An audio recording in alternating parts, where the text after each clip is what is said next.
Codependency. What it's like healing from it. It is wild.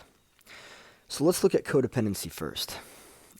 In my experiences of codependency, I learned that I was responsible for other people's emotions. Not only that, but I also learned that how you feel about me is how I feel about me. How you see me is how I see me.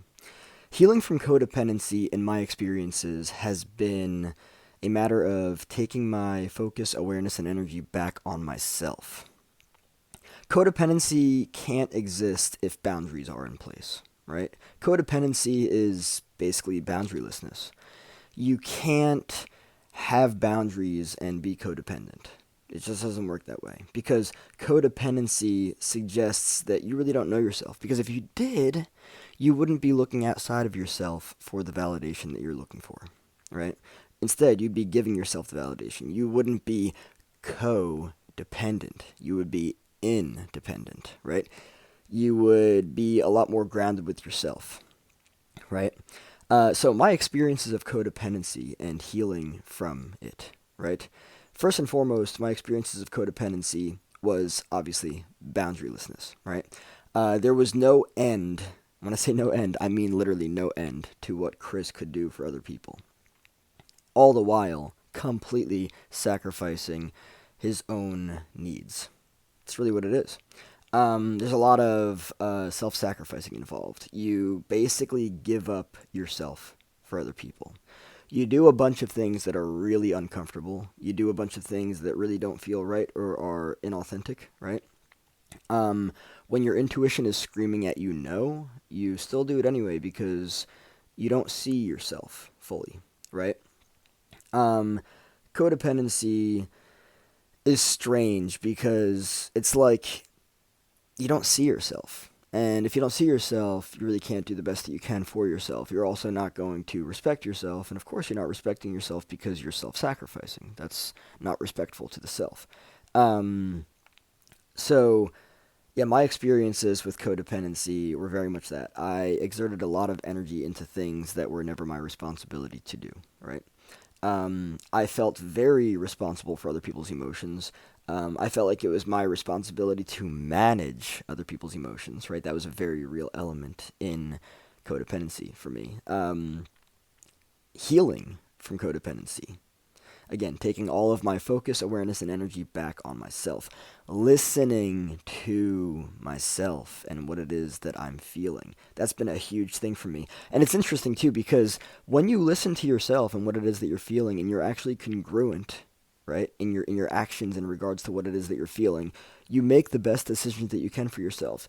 And other people might have whatever they have to say about it, whatever they have to say about what it is that you're feeling and the decisions that you're making as a result of what it is that you're feeling. But it doesn't matter. I've been there. I've heard people say this, that, and the other about what it is that I'm trying to communicate in regards to what it is that I'm feeling. Now, let me just make this very clear because this is probably one of the most interesting things about healing. Healing in general, of course, but healing from codependency, right? I have learned that what it is that I'm feeling is individually unique to myself, right? Healing from codependency is not a cookie-cutter, one-size-fits-all thing for everyone, right? Not everyone's going to have the same experiences, the same thoughts, the same feelings, all that stuff. What I have noticed is that my experiences, my feelings are unique to me, and that's okay because we are all individually unique in the sense of what we feel, what we need, all that stuff.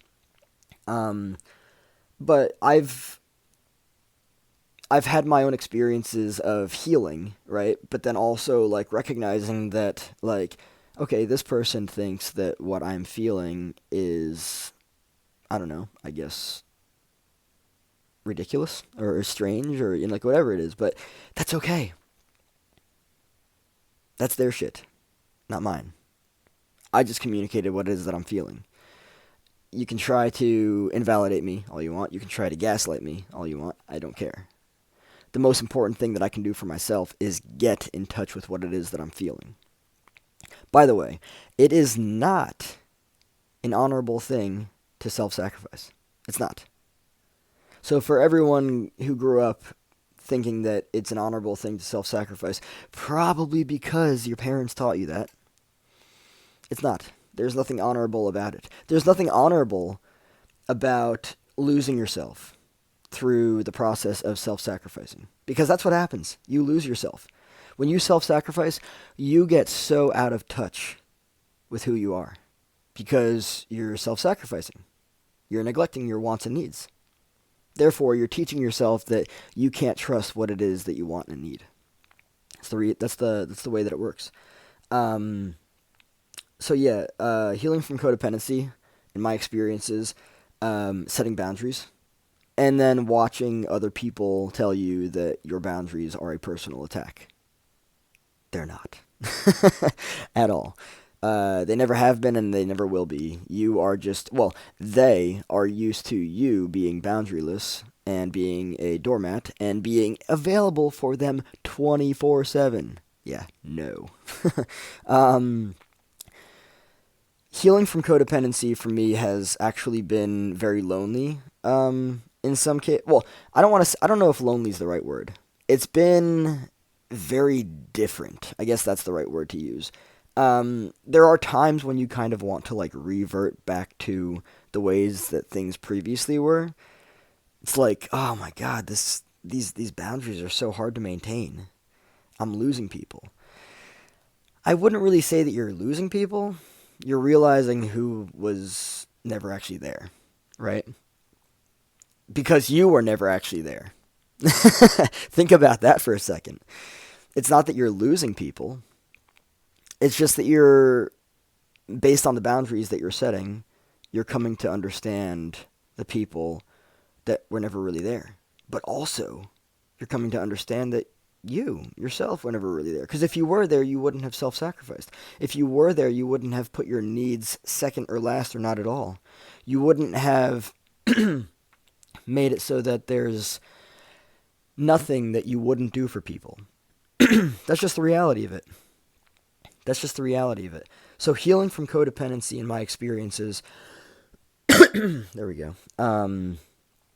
Healing from codependency in my experiences, it's a journey of bringing all of your focus, awareness, and energy back on yourself and into your body, being very aware of what it is that you're feeling, being congruent with that, communicating that to other people, setting boundaries, maintaining those boundaries regardless of what anybody else has to say about them. It doesn't matter if anyone says that they're ridiculous, absurd, strange, unnecessary, a personal attack, because they're not. It does not matter. What matters is the healing. What matters is that you can do the best that you can for yourself, because you can. And there are going to be people out there that don't want you to have boundaries because they want you to be available for them 24/7. They want you to put your needs second or last or not at all. They want you to be who you can be for them, right? It's just the reality of it. So, yeah, bringing all of a person's focus, awareness, and energy back to themselves and into their body and grounding is key. That's how healing from codependency works, at least in my own experiences. And the reason why I end off with that, at least in my own experiences, is because healing in and of itself, regardless of what area of your life, is a very personal and individually unique experience.